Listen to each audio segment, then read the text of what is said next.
Hi guys, welcome again to Brother Jay's Card Finds. I'm doing another video today because I went to another card show today. I went to what I believe is the first one that they've had. It's called the Chester County Card Show. They promised 80 tables, which was great. I actually didn't see in the listing, but they did charge $5 admission, so this is basically the second time I paid an admission cost to get into a show since I've been back into collecting. I normally don't do that, but I didn't realize it until I was there. And then once I was there, I was like, well, I guess I'm not going to turn around and leave just because there's a $5 admission fee. With 80 tables, I thought it could be worth it. And I'll be honest with you, not to upset the the organizer of the show, who seemed to be a nice fellow, but I probably didn't really get my $5 worth out of it. And the main reason being because they must have underestimated the amount of people they were going to get. They had a hotel. They had one very large room, like a ballroom, and then two other, like, conference rooms. And there was even cards out in the lobby, and it was just jam-packed. The large room was like being in a herd of cattle where you cannot move. Basically, you were deadlocked because there was just people everywhere. You could not move. So you had to almost shove people out of the way to get to where you wanted to be, which nobody really wants to do that. I mean, you know what I mean. So I found a good spot in the lobby part at first. I went through a bunch of cheap cards, I believe they were 50 centers. And I wanted to go through the rest of his cards, which were quarter cards. But by the time I got done to 50 centers, the quarter cards, there were people like shoulder to shoulder in there going through the cards. So I wasn't going to be able to go through there. I did get a chair at that point. Then I went into the ballroom and I managed to find an empty spot that I was able to creep into. A fellow had, I believe they were quarter and 50-cent cards, and there's some really good cards, which you're going to see when I go through them. So I bought quite a bit of stuff from him. I had to stand that whole time, so after I got through the first box, he had a bunch of 10 centers I would have loved to went through too, but I just wasn't going to stand there and go through to 10 centers, and they didn't seem quite as promising as the other cards I went through. I went back to the guy in the lobby, the show organizer, excuse me, the show organizer's cards. He had the quarter cards were now available, so I sat down again and went through them. And I got quite a good bunch of good things for a quarter. And then I tried going back in again, and it was still wall-to-wall. I figured if I kept kind of waiting, that eventually the wall-to-wall stuff would be, but it was a 3 o'clock show, and I think I stayed till 1 or 1:30, and it was still jam-packed the whole time. I wouldn't imagine any of the I was complaining yesterday about dealers leaving early. I don't see how they would have been able to leave early at this show, because it just seemed like there was constant people there. Matter of fact, when I pulled out, somebody was waiting to take my spot right away, so it was crazy from one to the other. I'll be honest, unless they change it in a much larger venue, I would probably not go to that again, just because, I mean, it's funny because I don't know if you remember yesterday, I said I spent 14. Today, I spent, let me see if I can get the total. I believe I spent 26 today, and 5 of that was getting in, so I only spent 21. And it's just because it was so hard to actually look at anything.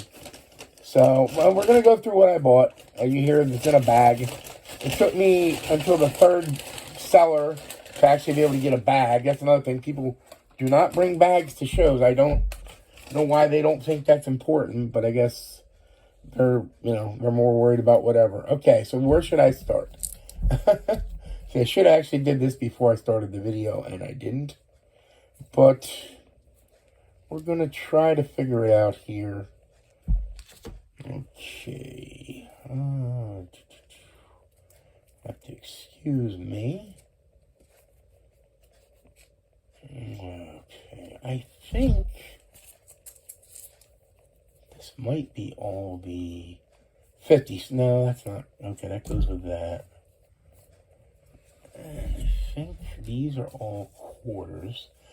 They were unsleeved. And then I think... Sorry it's taking so long. I really should have done this before I did the video. So I'm hoping you're bearing with me. If not, I understand. But, you know, I got to do here what I got to do. These were okay.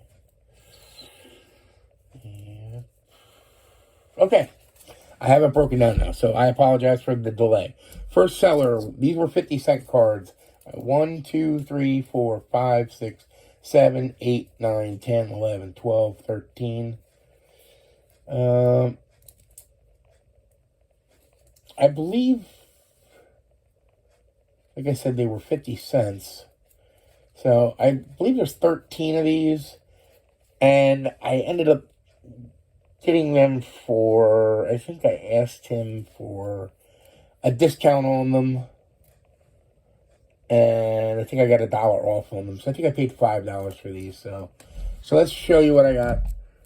We got a Bo Jackson. This is a Cyberstats, which I'm pretty sure I needed for my set. I did double check stuff. This is a Tim Raines 1983 Flair, which I needed for my 1983 Flair set. Here is a Provision Juan Gonzalez. It's just crazy. I loved it with the Texas Rangers hat and the brand, and I think that's kind of neat. This is a Donruss freeze frame Albert Bell. Shout out to Warren Warren D in the CLE. Sorry, buddy, I got your name wrong. This is number 146 out of 5,000, so that's kind of cool for 50 cents. This is a Buster Posey rookie. It is I believe it's numbered, actually, because it's blue. Yeah, it's numbered 420 out of 2010.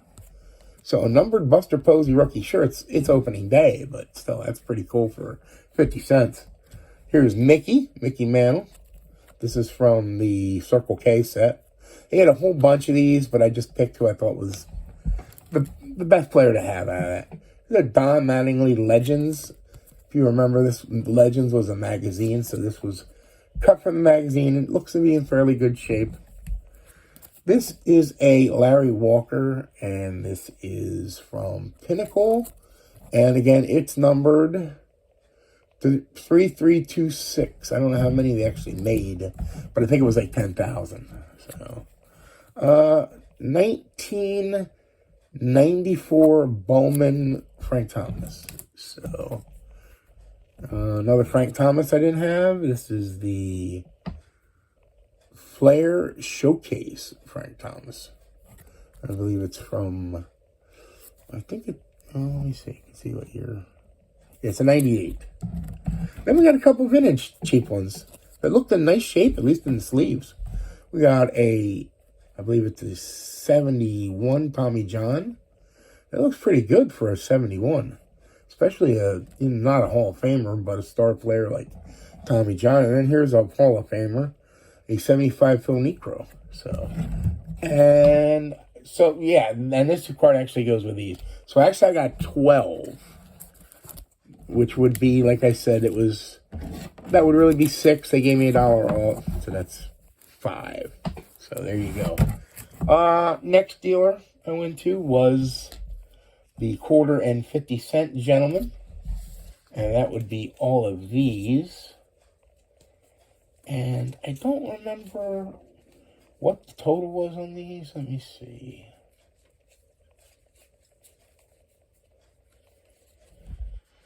Sorry about that, guys. I'm adding it up just so I can kind of get a price. I think these were all 50s, and then these are quarters.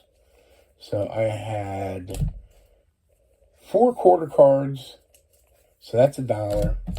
And then I had 1, 2, 3, 4, 5, 6, 7, 8, 9, 10, $5 worth of 50-cent cards. So it was 6, and I don't believe I even asked him for a discount. I think I just paid the 6 in this case. So we'll look at these real quick. Here's the quarter ones first of all. We got a Jamal Weeks relic, rookie card relic from Bowman Sterling. I don't know if any of you guys remember Jamal Weeks. He was Ricky Weeks' brother. And obviously Ricky Weeks was a good player for the Brewers. So I remember drafting his brother. I mean, I don't know. He was an okay player for a while. Miguel Cabrera, 2018. It's a gold. So for a quarter, I thought these were good deals. Here is a Pete Alonso rookie for a quarter. And this thing, you're going to get a kick when you see this. This Ohtani, it's definitely not a real autograph, obviously. It's some type of art card. I'm sure it's like a bootleg autograph edition. I just thought it looked cool, and for a quarter, why not, you know? Obviously, it's not probably worth anything, but I didn't expect it to be. All right, so that's the quarters, and then we have to go to the 50 centers. So here's another Jamal Weeks. This is an autograph. So this is Jamal Weeks Razor. It's numbered 658 out of 699. Authentic signature. There you go. This is a SP Authentic 156 out of 195. Derek Holland autograph. I know he was in the majors. This is a Austin Kearns. This says Ultragraph. So, and is that numbered as well? Yeah, that's numbered as well. Okay. You gotta love 50-cent autographs. Can't argue with that. This one is probably a weird one for most people, but this is Tony Phillips rookie. It's from the 83 Topps Traded. So, I figured why not for 50. Topps Traded cards aren't easy to come by. This one was marked at $2. I just asked him just to be sure if it really was $2. Alex Gordon played for quite a while and was a good player when he played. And this is numbered 102 out of 225. But again, it was 50 cents. Here is another Jamal Weeks World of Sports Upper Deck. So, autograph, like I said. There you go. These are kind of cool.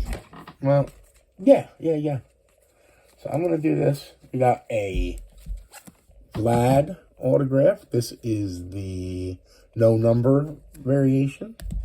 We got two of these Fernando Tatis Heritage rookies and an Acuna Heritage rookie. And I don't know if there's anything wrong with this condition-wise or not. I didn't look that closely, but for 50 cents, I'm not going to argue with that. I think that's a good deal. Okay. And then we went back to the dealer that had the original 50-cent cards, and then I got quarter cards. So we'll start with those. Some of these may be upside down, but these were a quarter. Dale Murphy starting lineup. Corners might be a little rough on that. Yeah, a little bit. But I think it's good enough to keep. Let's do one at a time. Put them down here so you can't necessarily see them ahead of time. This is a Mark Grace Cyber Stats for my set. Here is a pretty cool Todd Van Poppel. This is from that little box set that had the Chipper Jones and the Mussina. So it's a 1990 Todd Van Poppel. I do collect some of the oddball Todd Van Poppel stuff, which you'll see in here as we go. I got a Chuck Knobloch Pro Cards Minor League. And this is from 90, so this basically came out the same year, I believe, as his rookie. But, you know, why not? Now, here's a weird one. Paul Shuey. I doubt if it's an actual rookie. The reason I bought this is because it's a gold signature card. The gold ones are very hard to come by. So, now a guy like Paul Shuey's probably not worth much, but I just know it's a hard card to come by. Another Todd Van Poppel, Pro Cards. This one is from 90 as well. So, here's a local issue of from Rally's Chicken, I guess. What does it say? Rally's Hamburgers, I guess it says. It's a Fred McGriff with the Padres. This is a Corbin Carroll, and it's a 2020. It's a prospect card, but it's also a refractor. So I figured why not for a quarter. Here is, excuse me, this is an Alfonso Soriano 2006 Topps Gold card. So as you can see, it is numbered. Here we go. 1959 Hoyt Wilhelm. As you can see, creases. Not in the greatest shape, but not terrible. Worth a quarter at least, I would think. Todd Van Poppel, Gold Leaf rookie. And again, that's from, it might be, that's a 91 actually. But that's the year his rookies came out, so that's fine. This is the headline stars, Frank Thomas and Albert Bell. I don't think they're sealed a little bit, and I don't want to rip it open, so.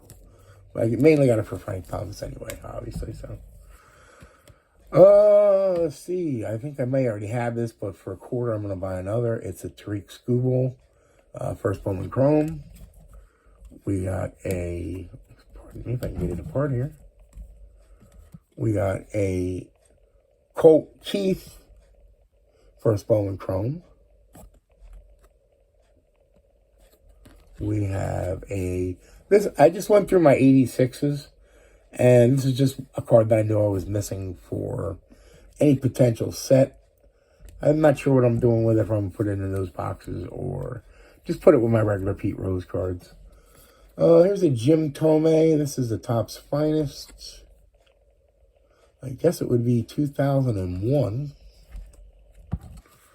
Here's another Cyberstats. This one's Sheffield. There you go. Here is a, hold on, 1983 Keith Hernandez from my 83 set. I picked up a golf card. Corey Pavin.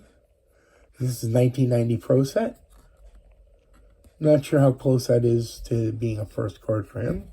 I'll have to look. A couple WWE cards. They're maybe a little more, a little bit rough, I guess. But we got Smash of Demolition, and we got Coco Beware. So, I think they're good enough to keep. We got a more vintage, more recent WWE card.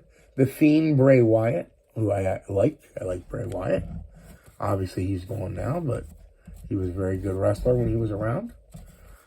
We got a Jim Edmonds Cyberstat, which I needed. Just a few more cards out of this bunch here. We have a Billy Wagner, 94 Bowman. How do you leave that in a quarter box?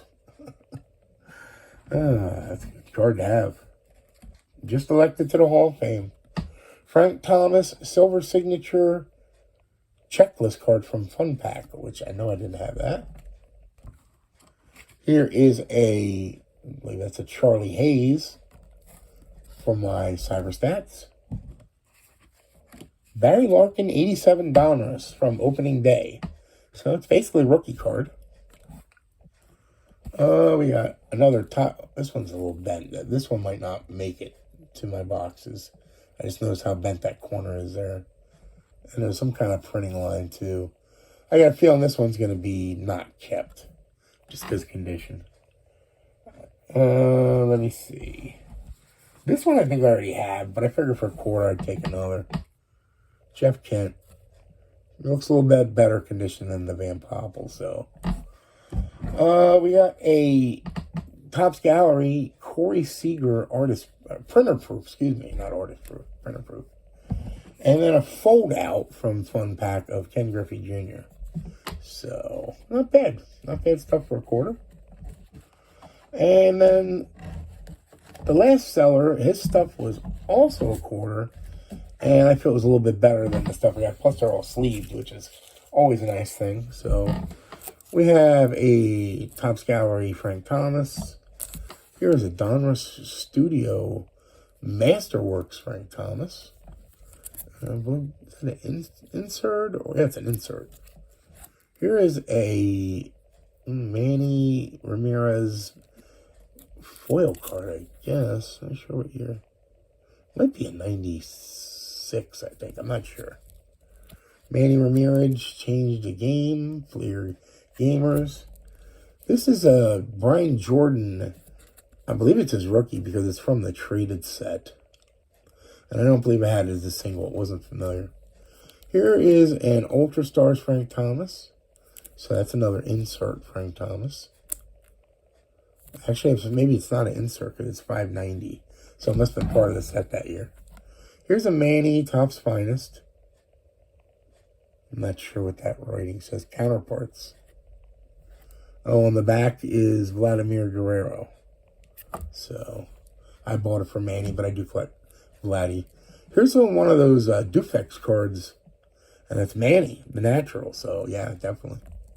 It's a Frank Thomas, another Topps Gallery card that I didn't have. This is an interesting one. Ticket Studs. It's supposed to look like a ticket stub. And it's Ichiro, the newly elected Hall of Famer. Manny Ramirez with a little inset photo. Alex Rodriguez, I didn't actually check my list, but I believe I needed this for my 98 Upper Deck set. If not, I'll keep it as a single. Here is a Tomooka rookie, and it's numbered to 1,000. I was hoping they might have had, and it's a refractor. Even better, wow, that's the refractor one. Okay, that might actually be worth a little bit. I'm not sure. I know it's only Tomooka, but this is an Andrew McCutchen. So I don't think it's numbered, no. Here is a Carlos Gonzalez, and that's a Bowman Chrome rookie. Okay. Here's a Vladimir Guerrero. This is a 97 Topps Chrome, or Bowman Chrome. Not his rookie by any means, but I thought it was cool. I'm pretty sure I didn't have it. Here's another Frank Thomas. This is the oddball one. Frank H. Fleer, Bubblegum. Looks like, I don't know. This is an autograph of Paul Wilson, who was a huge prospect for the Mets. So, autograph quarter per quarter is a good deal. Adam LaRoche, I think this is his rookie. It's from a traded set. So, I'm not sure. I'll have to look. And then Frank Thomas, Crown Royal. That's it. Okay, I hope you like those. Like I said, I think I could have spent a lot more money. I had at least $60 more that I would love to have actually spent. But you couldn't get to any dealers. So, if anybody involved with the Chester County Card Show is watching this, which I doubt, but please expand the area that you have or sell a limited amount of tickets or something, because that show is not probably good for many people. I mean, I don't think anybody really wants to be so tightly packed that you can't move. So, that's enough for my rant. All right, have a good one.